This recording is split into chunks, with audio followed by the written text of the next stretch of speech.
कांग्रेस पर पिछले कुछ दिनों से आयकर विभाग ने शिकंजा कसना शुरू किया था। एक के बाद एक कई नोटिस भेजे।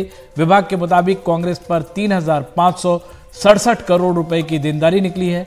अब आईटी विभाग ने कहा है कि लोकसभा चुनाव के मद्देनजर विभाग कांग्रेस के खिलाफ कोई एक्शन नहीं लेगा। लेकिन क्या इससे कांग्रेस की मुश्किलें खत्म होंगी? देखते हैं ये रिपोर्ट।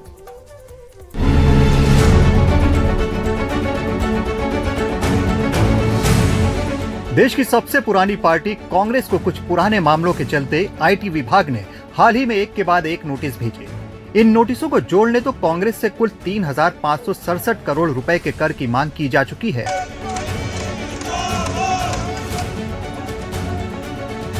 लेकिन चुनावों को देखते हुए विभाग की ओर से कांग्रेस पार्टी को थोड़ी राहत दी गई है। इनकम टैक्स रिकवरी के खिलाफ कांग्रेस ने सुप्रीम कोर्ट में याचिका दायर की थी। इस पर सुनवाई के दौरान विभाग ने आश्वासन दिया कि फिलहाल इस मामले पर कोई एक्शन नहीं लिया जाएगा। आईटी विभाग की तरफ से सॉलिसिटर जनरल तुषार मेहता ने कहा कि हम नहीं चाहते कि किसी पार्टी को चुनाव लड़ने में समस्या हो, इसलिए फिलहाल 1700 करोड़ रुपए की वसूली के लिए कदम नहीं उठाया जाएगा।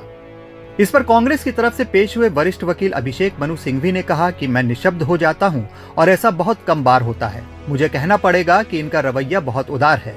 इसके बाद सुप्रीम कोर्ट ने मामले की सुनवाई 24 जुलाई तक टाल दी। लेकिन सवाल यह है कि कांग्रेस के लिए ये कितनी बड़ी राहत है। क्या जो बैंकों में उसका 135 करोड़ रुपया फ्रीज पड़ा हुआ है वो उसका इस्तेमाल कर पाएगी या किसी और नोटिस के चक्कर में फंस जाएगी? Conspiracy to stop the financial sources of Congress party, to deny the level playing field for the Congress party to fight elections. Now it is very clear and evident that Supreme Court has already given a stay for Congress party for future till the elections. But actually they have already seized our accounts.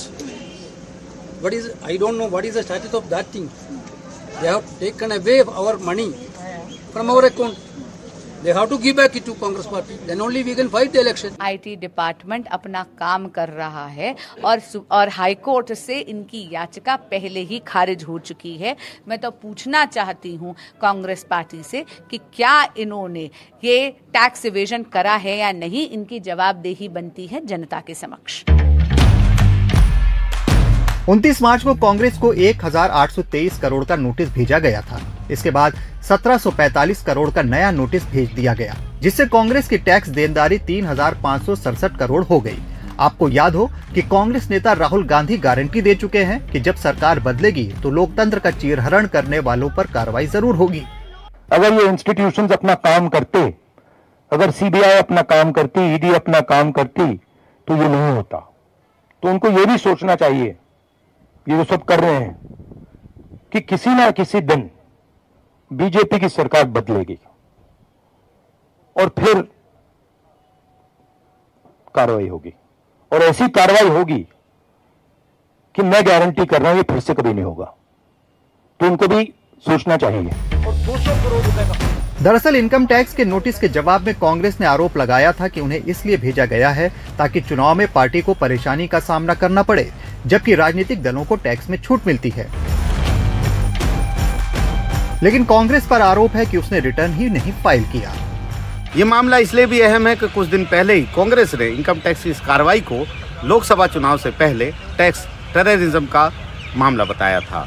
लेकिन अब सरकार और income tax ने खुद ही कहा है कि चुनाव तक कोई कार्रवाई नहीं होगी। लिहाजा कानून की अदालत में तो ये मामला फिलहाल ठंडा पड़ गया है, लेकिन राजनीतिक अखाड़े में इस पर उठापटक चलती रहेगी। नई दिल्ली से आशीष भार्गव, एनडीटीवी इंडिया।